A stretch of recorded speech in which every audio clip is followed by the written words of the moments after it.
আজকে বানাবো ইনস্ট্যান্ট ইডলি, যার জন্য সমান পরিমাণে চাল আর বিউলির ডাল আমি আগের দিন রাতেই ভালো করে ভিজিয়ে রেখে দিয়েছিলাম। তারপরে পরের দিন সকালে সেই ভেজানো চাল আর ডাল দিয়ে আমি একটা স্মুথ পেস্ট বানিয়ে নিচ্ছি। এই পেস্টটিকে ভালো করে ফেটিয়ে নিলাম এবং তার মধ্যে দিয়ে দিলাম পরিমাণ মতো নুন।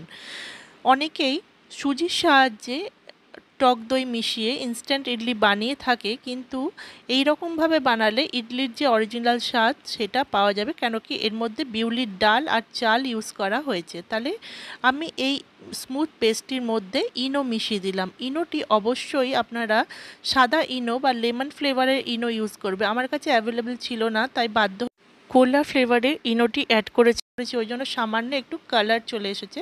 কিন্তু আপনারা যখন ইউজ করবেন অবশ্যই আপনারা সাদা ইনো বা লেমন ফ্লেভারের ইনোটাই ইউজ করবেন। ইনো মেশানোর সাথে সাথেই ব্যাটারটি দেখুন কি সুন্দর ফ্লাপি হয়ে গেছে। এইবার আমি ইডলি মোল্ডের মধ্যে এটা দিয়ে দেব। তার জন্য আমি জল গরম হতে বসিয়ে দিয়েছি এবং ইডলি স্ট্যান্ডের মধ্যে তেল লাগিয়ে দিলাম এবং এর মধ্যে আমি ইডলির ব্যাটারটি অল্প অল্প করে প্রত্যেকটির মধ্যে দিয়ে দেব এবং 15 থেকে 20 মিনিটের জন্য এটাকে স্টিমে দেব। তাহলে আমাদের ইডলিটি তৈরি হয়ে যাবে। আর এই সময় আমি একটি চাটনি বানিয়ে নেব। সেই চাটনির রেসিপিটিও আমি আপনাদের সাথে এই ভিডিওতে শেয়ার করব। এইভাবে ইডলি মোল্ডের মধ্যে চামচের সাহায্যে আমি অল্প অল্প করে ব্যাটার দিয়ে দিচ্ছি এবং সেটিকে স্টিমের রাখা জলের ওপরে আমি বসিয়ে দিচ্ছি। এবার 15 থেকে 20 মিনিট সময় লাগবে, তার মধ্যে ইডলিটি সিদ্ধ হয়ে যাবে। আপনারা একটা কাঠির সাহায্যে নামাবার সময় চেক করে নেবেন। আমি এবার ঢাকনা লাগিয়ে দিলাম। এই সময় আমি একটা চাটনি বানিয়ে নিচ্ছি, যার জন্য সমান পরিমাণে ছোলার ডাল আর চীনা বাদাম দিয়ে আমি ভালো করে কড়াইতে খানিকক্ষণ শুকনো খোলায় ভেজে নিচ্ছি।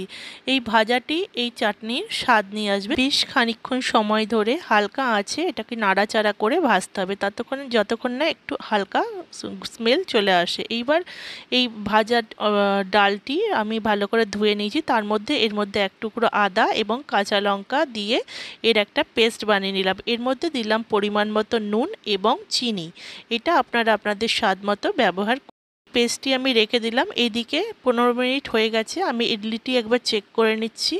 আমি একটা কাঠি দিয়ে ইডলিটি চেক করলাম, কাঠির গায়ে লেগে যাচ্ছে না ইডলির চ্যাটচ্যাটে অংশ, তার মানে এটা তৈরি হয়ে গেছে। এবার একটা চামচের সাহায্যে আমি ধীরে ধীরে এই ইডলিগুলো এক একটি করে বের করে নিলাম। ইডলিগুলো দেখতে বেশ সুন্দর হয়েছে, কিন্তু ওই কোকোকোলা ফ্লেভারের ইনো ইউজ করার জন্য একটু কালার চলে এসেছে, এটাকে অ্যাভয়েড করতে হবে। এবার আমি চাটনিটিতে ফোড়ন দেবো, তার জন্য আমি তেলের মধ্যে দিয়ে দিচ্ছি সর্ষে এবং দিয়ে দিলাম কারি পাতা। এটা দিয়ে খানিকক্ষণ নাড়াচাড়া করে তারপরে আমি চাটনিটি এটার সাহায্যে ছকে দেব এবং ছুঁকে দেওয়ার পরে এটাকে দিয়ে ভালো করে মিশিয়ে নিলাম। চাটনিটিও তৈরি হয়ে গেল। এদিকে আমাদের ইডলিগুলোও তৈরি হয়ে গেছে।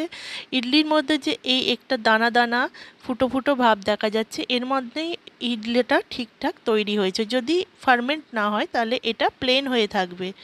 ইডলির উল্টো দিকে এই জালি জালি হয়ে যাওয়া মানে ইডলিটি ঠিকঠাক তৈরি হয়ে গেছে। রেসিপিটি আপনাদের সাথে শেয়ার করলাম, কেমন লাগলো অবশ্যই জানাবেন। ভিডিওটিকে অবশ্যই লাইক, শেয়ার এবং সাবস্ক্রাইব করবেন। ভিডিওটি দেখার জন্য অসংখ্য ধন্যবাদ।